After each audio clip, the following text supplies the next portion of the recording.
भाभी, आप दोनों कहाँ जा रही हो? नंदी, हम मार्केट जा रहे हैं। हमने सोचा घर के लिए कुछ सामान ले आते हैं और इसी बहाने हम लोग थोड़ा घूम भी लेंगे। तो क्या आप लोगों ने माँ से परमिशन ली जाने के लिए? इसमें परमिशन की क्या बात है? अरे हम भी इस घर की बहू हैं, हमें भी जीने का अधिकार है। हमें भी जीने का अधिकार है। जैसे तुम बाहर जाती हो, हम भी बाहर जाते हैं।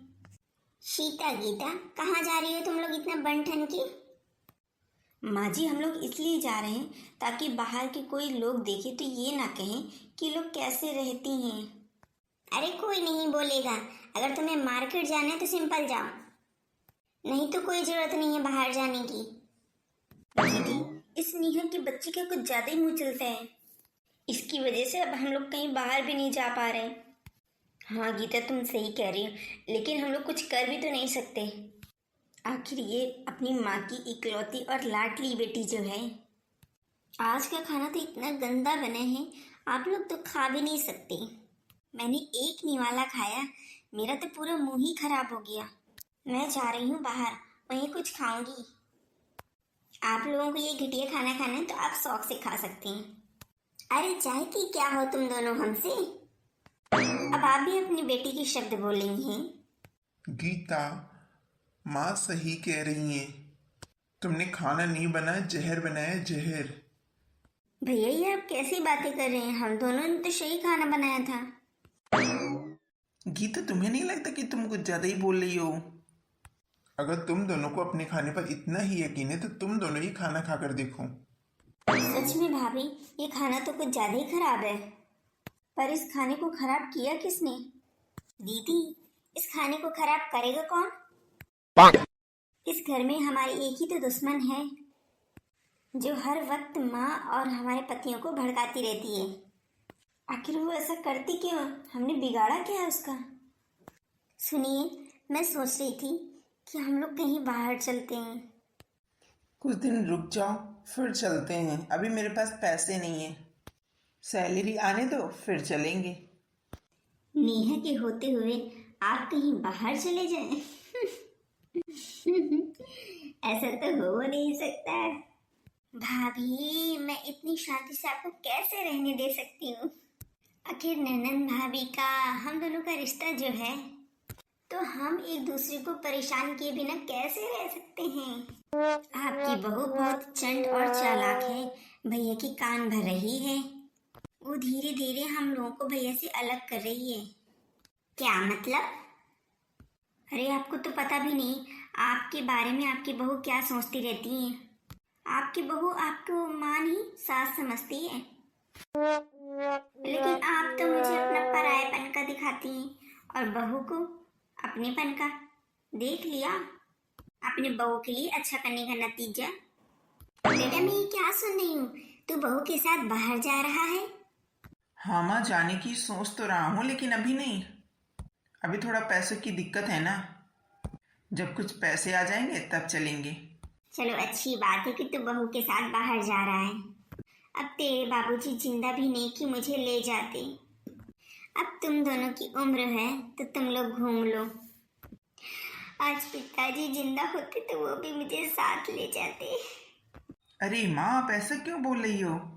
पता है मैं आपसे कितना प्यार करता हूँ। तू मुझसे प्यार करता है तभी तो मुझे बिना बताए घूमने की प्लानिंग बना रहे। अगर तू मुझे कुछ समझता होता तो पूछता जरूर, लेकिन पूछना तो दूर, तूने तो मुझे बताया तक नहीं। माँ, मैंने इसलिए भी नहीं बताया क्योंकि अभी हम जा ही नहीं रहे, अभी सैलरी ही नहीं मिली मेरी। मुझे जब सैलरी मिलेगी, जब मैं बाहर जाने का प्लान बनाऊंगा, तभी तो बताऊंगा। आप ये क्यों कह रही हैं कि बाबूजी जिंदा होते तो? अरे मैं किस काम आऊंगा? अगर हम लोग बाहर जाकर खुद का स्पेस लेना चाहते हैं तो इसमें खराबी क्या है? आप अकेले हमें क्यों कहीं जाने नहीं देती?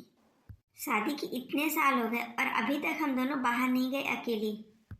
गीता, तुम क्या बोल रही हो ये माँ से? विक्रम जी, क्या गलत बोल दिया मैंने? यही ना, ये हमें कभी पर्सनल स्पेस नहीं देती। या तो ये माँ जी आ जाएंगी या तो इनकी बेटी आ जाएगी। बहू, पहले और अब तक का तो पता नहीं, लेकिन आगे से अब मैं तुम्हें कहीं नहीं जाने दूंगी। तुम दोनों मेरी कान खोल कर सुन लो, इस घर में कोई कहीं नहीं जाएगा। अगर इस घर से कोई बाहर जाता है तो मुझसे बुरा कोई नहीं होगा। गीता, गुस्सा होने का कोई फायदा नहीं है, क्योंकि इसमें हमारी प्यारी ननद का हाथ है।